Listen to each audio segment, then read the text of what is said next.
तानं नमो सिद्धानं नमो आयरीयानं नमो वज्रायानं नमो लोहे सव्वसाहुनं वन्दितु सव्वसिद्धे ध्रुवमचलमनोभवं गतिं भक्ते वोच्छामि समयपाहुर् विनमो सुधकेवलीभनिदम् नमः समयसाराय स्वानुभूत्या च कासते चित्स्वभावाय भावाय सर्वभावान्तरचिते देहादिक से भिन्न जो पर्यायो से पार ज्ञान स्वभावी आत्मा देयानंद पार।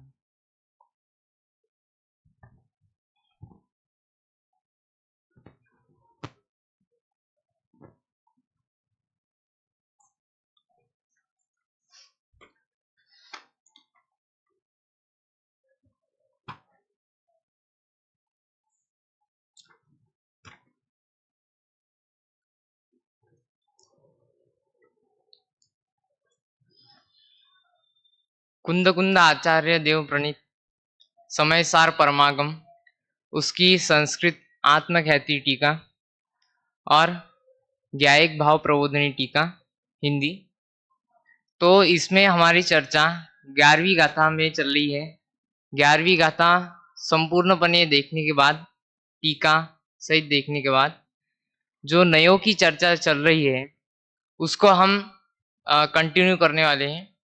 तो कल हमने जो नयों की चर्चा देखी थी उसको संक्षिप्त में जानने से पहले गाथा का एक बार पाठ करेंगे, 11वीं गाथा का। तो 11वीं गाथा का जो पाठ करते हैं, व्यवहारो भूदत्तो भूदत्तो देशिदो दुसुद्धनो भूदत्तमसद्दो खलु सम्मादिट्टि हवदी जीवो। तो हमने 11वीं गाथा में क्या देखते आ रहे हैं कि जो व्यवहार ने है वो क्या है, अभूतार्थ है, और शुद्ध ने क्या है, भूतार्थ है। तो इसको जानने से पहले हमने क्या देखा, नए किसे कहते हैं, नए की आवश्यकता क्या है, नए के भेद प्रभेद, और वह जो अध्यात्म के नए है उसका संक्षिप्त स्वरूप हमने परिभाषा के माध्यम से देखा था। तो उसको एक बार हम पुनर् याद करते हुए अपन एक उदाहरण के माध्यम से पूरा विषय को समझेंगे। जैसे कि पेन को ले लें, तो हमने दुकानदार के पास गए और नीले कलर का पेन मांगा, तो वो पेन कौन सा देगा, जो जिसकी इंक क्या है, ब्लू कलर की। पेन का कवर तो कोई कौन सा भी कलर का हो सकता है। तो इसी प्रकार क्या है कि अपना जो दृष्टिकोण ब्लू कलर का जो पेन हम मांग रहे हैं, तो इसका आशय क्या है, हमें कौन सा पेन चाहिए जिसकी इंक ब्लू कलर की हो, ना कि पेन का कलर, पेन की डिजाइन। तो इसी प्रकार है उसमें। तो जब हमने कहा कि पेन क्या है, अगर ऐसा कह दिया है कि पेन तो पेन है, तो वो तो प्रमाण का विषय हो गया। और उसको अगर बताना है कि कौन सा पेन है, कौन से कलर का है, तो उसका क्या हो गया, नहीं हो गया। तो इसलिए जो प्रमाण होता है वह क्या है, सर्वग्राही है, और नए जो है वह वस्तु अंशग्राही है। और इसी अपेक्षा से हमने क्या देखा था, वस्तु में क्या है, अनंत धर्म है, वस्तु अनंत धर्मात्मक है। उसमें नए का कलर, स्पर्श, रस, गंध, वर्ण, ऐसे पुद्गल का आदि, जीवादि 6 द्रव्य, अनंत द्रव्यों में अनंत धर्मात्मक है।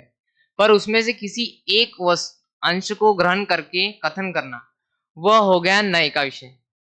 तो जैसे हमने कहा कि नए कहाँ पे है, नए कोई वस्तु में नहीं है, समझने की दृष्टि से। तो ज्ञान में है नए है, और वाणी में है। तो इस प्रकार हम देख सकते हैं कि जैसे पंचाध्यायीकार ने दो भेद किए नय के, एक द्रव्य नय और एक भाव नय। तो ऐसे दो भेद क्यों हो गए? क्योंकि जो नय है वह वस्तु में नहीं, अपने समझने की अपेक्षा से ज्ञान में और वाणी में है। तो इसी अपेक्षा से जो द्रव्य नय है वह पौद्गलिक शब्द है, और जो भाव नय है वह अपना ज्ञान गुण, चैतन्य का ज्ञान गुण है। इसी अपेक्षा से द्रव्य नय और भाव नय, यह दो भेद किए। तो यह पंचाध्यायी के अनुसार है। तो इसलिए नय कहाँ पे लगते हैं? ज्ञान में और वचन में, वाणी में। तो इसलिए तो वचन की अपेक्षा से नय कितने हो गए? वचन की अपेक्षा से संख्यात, और विकल्प की अपेक्षा से, ज्ञान की अपेक्षा से असंख्यात। और जो नय अनंत है वो किस अपेक्षा से? वो अपने गुणों की अपेक्षा से।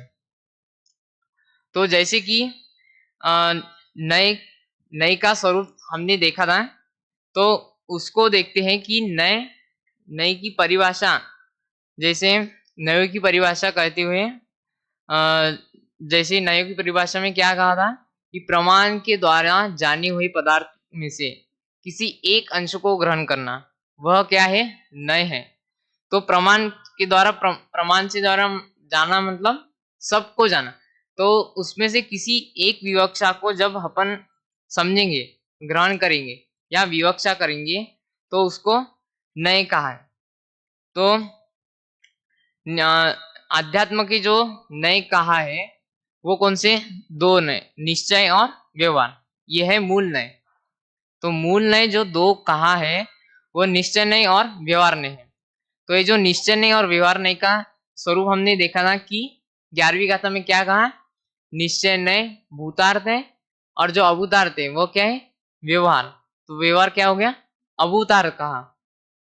तो व्यवहार को अभूतार्थ कहा, तो कोई कहेगा कि सर्वथा अभूतार्थ है क्या? सर्वथा अभूतार्थ है क्या? मतलब असत्यार्थ, अविद्यमान वस्तु को बताने वाला, असत्य को कहने वाला व्यवहार। तो सर्वथा ऐसा नहीं है, क्योंकि अगर कहेंगे सर्वथा असत्यार्थ है तो क्या हो जाएगा? उसको कहेंगे कि व्यवहार से, जैसे कि अपन ने कहा कि व्यवहार से जीव और शरीर क्या है? एक है। अगर इसे सर्वथा असत्यार्थ मानेंगे तो जो प्रयोजनवश अपन ने इसको एक माना है। किस प्रयोजनवश? कि जो जीवों के शरीर को मारने से जो हिंसा होती है, तो हिंसा किस अपेक्षा से कहा अपन ने? कि जीव और शरीर एक है, यह मानकर ही तो हिंसा का पाप लगता है। तो अगर जीव और शरीर में अगर सर्वथा व्यवहार का निषेध कर दिया तो हिंसा का पाप लगेगा क्या? नहीं लग सकता। इसलिए कहा कि सर्वथा असत्यार्थ अभूतार्थ व्यवहार नहीं है। माने कथनचित भूतार्थ भी है। अगर सर्वथा अभूतार्थ कह देंगे तो जैसे केवल ज्ञानी लोकालोक को किस अपेक्षा से जानते? निश्चय से जानते कि व्यवहार से? व्यवहार से जानते हैं। तो व्यवहार से जानते हैं, पर उसकी अपेक्षा क्या है? अलग, भिन्न है। तो जो केवल ज्ञानी लोकालोक को व्यवहार से जानते हैं, तो व्यवहार से जानते हैं उसमें क्या अपेक्षा है? कि तन्मयता से नहीं जानते। जानते तो स्व और पर दोनों को है। जो आर्यन भगवान है, जो केवल ज्ञानी है, तो वो स्व और पर को दोनों को जानते हैं। पर जिस प्रकार स्व में लीन होते हैं, तो उसी प्रकार पर में लीन होते हैं क्या? नहीं होते। तो इस प्रकार इसी अपेक्षा से कहा कि लोकालोक को व्यवहार से जानते हैं। तो ये हो गया व्यवहार से जानना। तो अब नए से, कौन से नए से नए से जानते हैं? तो लोकालोक को जानना अपने को लग सकता है कि उपचरित असद्भुत व्यवहार नहीं से जानते, परंतु ऐसा नहीं है। अनुपचरित असद्भुत व्यवहार नहीं से लोकालोक को जानते। अनुपचरित असद्भुत व्यवहार नहीं से कैसे? उसकी चर्चा अपन आगे करते हैं। तो जैसे कि हमने देखा कि भूतार्थ और अभूतार्थ, निश्चय ने भूतार्थ है और व्यवहार ने अभूतार्थ है। तो जो व्यवहार नहीं, तो उसका क्या विषय बनता है? कि एक अखंड वस्तु में भेद करना। मानी वस्तु तो एक है, उसमें भेद कर दिया तो वो क्या हो गया, व्यवहार का विषय। और अगर दो भिन्न वस्तु है उसमें एक का कथन करना, वो भी व्यवहार का विषय। और निश्चय का विषय क्या है कि निश्चय कहता है कि जो एक वस्तु में, एक अखंड वस्तु में जो गुण और पर्याय है उसमें भेद करना, तो ये निश्चय का विषय अभेद कथन। और जो दो भिन्न भिन्न वस्तु है उसको भिन्न ही जानना, वो हो गया निश्चय। तो इस प्रकार व्यवहार और निश्चय में क्या है, जो संबंध का है व्यवहार और निश्चय में, तो दो भिन्न वस्तु को दो भिन्न भिन्न हो गए विषय, तो इसलिए निषेध निषेधक संबंध है। और जो निश्चय है वह व्यवहार का निषेधक है, इसलिए व्यवहार और निश्चय में निषेध निषेधक संबंध है, क्योंकि उसके दो विषय भिन्न भिन्न है।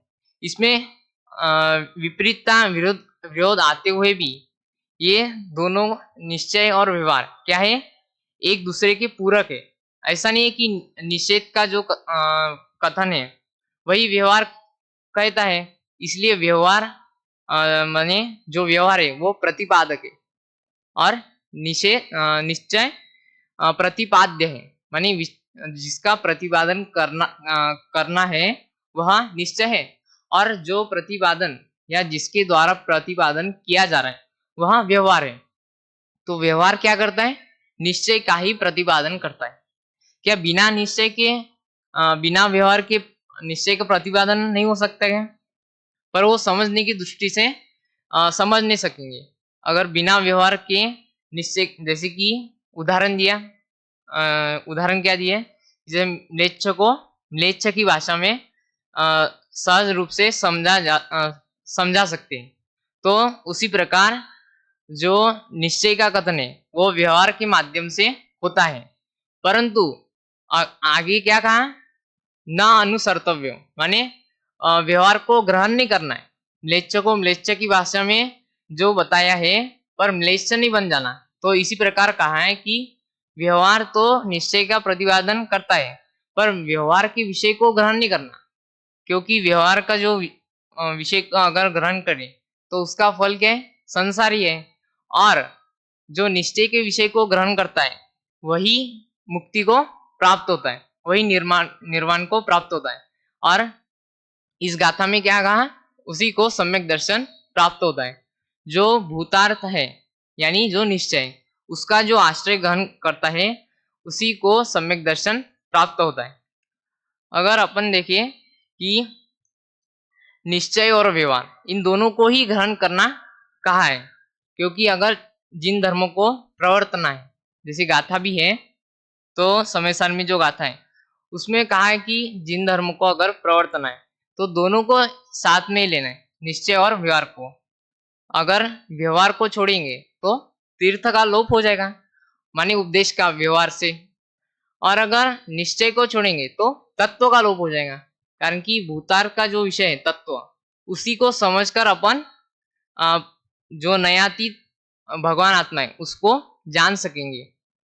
तो अपन देखते हैं कि अगर हमने देखा था कि इनके जो भेद हैं निश्चय और व्यवहार के, चार और चार ऐसे 8 प्रकार के जो भेद हैं, तो उस 8 ही प्रकार के भेद को अगर अगर नहीं जाने, अगर उसको नहीं माने, जैसे उसके विषय को तो हमने संक्षिप्त में देखा ही था। व्यवहार व्यवहार के दो भेद, सद्भुत और असद्भुत। सद्भुत असद्भुत के भी दो दो और भेद, कौन से, उपचरित अनुपचरित। तो उपचरित असद्भुत व्यवहार नहीं, जो शरीर स्त्री पुत्र मकान को जीव का कहता है। तो अगर इसको अगर नहीं माने, शरीर स्त्री पुत्र मकान जो है इसको अपना अगर नहीं माने, तो इसमें लौकिक जो अपना व्यवहार चलता है कि ये मेरा मकान है, कि ये मेरा पुत्र है, ये मेरी स्त्री है, तो ये जो भेद है स्व स्त्री पर स्त्री, स्वपुत्र पर पुत्र, क्यों एक ये वस्तु मेरी है, ये वस्तु पर है, इसका क्या हो जाएगा, लोप हो जाएगा। तो लौकिक जो सामान्य सदाचार है वो भी नहीं रह सकेगा। तो इसलिए जो उपचरित असद्भुत व्यवहार है वो कार्यकारी। फिर अगर उपचरित असद्भुत व्यवहार नहीं तो उसमें क्या कहा कि शरीर पुत्र आदि को अपना कह दिए। तो इसमें अगर देखो पहले ही कि जो नहीं माने, तो जो तीर्थंकर का जन्म कैसे होगा, क्योंकि उनके माता पिता मानने पड़ेंगे, जीव के माता पिता, शरीर के माता पिता। तो इनका अगर संबंध ही नहीं, कुछ भी संबंध नहीं माने, सर्वथा असत्यार ग्रहण करे, तो इसका पुत्र तो ये नहीं मान सकेंगे। तो इसीलिए उपचरित असद्भुत व्यवहार नहीं का भी अपना प्रयोजन है, परंतु उसको सर्वथा ग्रहण करना है क्या, नहीं, निषेध करना है। फिर अनुपचरित असद्भुत व्यवहार नहीं, इसका क्या विषय, शरीर को अपना मानना, जो नो कर्म है, जो पुण्य पाप आदि शरीर रूप जो नो कर्म है, उसको अपना विषय बनाता है अनुपचरित असद्भुत व्यवहार नहीं। तो इसको कहने का क्या प्रयोजन होगा कि जो हिंसा आदि है, इसको जैसे पहले कहा कि शरीर को मसल देने से हिंसा होती है, उससे ही पाप होता है। अगर शरीर में जीव की स्थापना नहीं करेंगे, कौन कौन कौन से नए से मानते हैं अपन, अनुपचरित असद्भुत व्यवहार ने से शरीर जीव का है यह मानते हैं। अगर ये नहीं मानेंगे तो हिंसा हिंसा का पाप लगेगा क्या, नहीं लगेगा। तो अनुव्रत गृहस्थ धर्म जो है उसमें जो अनुव्रत है और मुनि राजों के महाव्रत आदि, इसका पालन पालन नहीं हो पाएगा। इसमें जो एरिया समिति आदि है इनका भी निषेध हो जाएगा। यानी कि जो प्रथमानुयुग और चरणानुयुग की जो विषय है, तो इसका लोप हो जाएगा अगर अपन व्यवहार को नहीं मानेंगे। वैसे ही अगर असद्भुत हो गया, फिर सद्भुत में भी अगर अपन मोह राग द्वेष आदि विकारी भाव इनको अगर अपना नहीं मानेंगे, तो क्या दिक्कत आएंगी। तो इस नई का क्या प्रयोजन है कि इनको राग आदि भाव को पर्याय को जीव का कहकर वह को उसका निषेध करने के लिए प्रवृत्ति कर रहे हैं। अगर अपन राग को जीव का नहीं मानेंगे, राग की पर्याय को जीव का नहीं मानेंगे, तो उससे छूटने का उपाय करेंगे क्या, उसके छूटने का उपाय नहीं करेंगे, क्योंकि राग तो अपनी है ही नहीं, राग को अपनी है नहीं ऐसे मानेंगे, तो राग को पुद्गल की माननी पड़ेगी या अन्य द्रव्य की मानेंगे। तो मेरी तो राग की ये पर्याय नहीं है, ये मानने पर उसका छूटने का उपाय करेंगे क्या, नहीं करेंगे। तो इससे बंध आश्रय इसका क्या हो जाएगा, लोप हो जाएगा। तो मोक्ष मार्ग का आरंभ ही नहीं हो पाएगा। तो इसलिए व्यवहार को का जो प्रयोजन है वह अपनाना जरूरी है, परंतु उसका सर्वथा ग्रहण भी करना नहीं है। क्योंकि अगर अगर बाह्य पर पदार्थ शरीर को और अपनी विकारी भाव को अपने ही मानेंगे, सर्वथा अपने ही स्वभाव मानेंगे, स्वभाव में अगर मानेंगे, तो इससे अपन छूटने का उपाय कर भी नहीं पाएंगे, क्योंकि ये तो अपनी ही है। अगर अपनी ही मानेंगे तो इससे दूर करेंगे क्या, अपन नहीं करेंगे। अपने को क्या लगेगा कि अगर इसको दूर करेंगे, इस पदार्थों को दूर करेंगे, तो अपना भी नाश हो जाएगा, परंतु ऐसा नहीं है। राग आदि विकारी भाव शरीर और पर पदार्थ ये सब क्या है, भिन्न है, जीव से भिन्न है। ये कौन कह रहा है, इसमें निश्चय व्यवहार आ जाता है।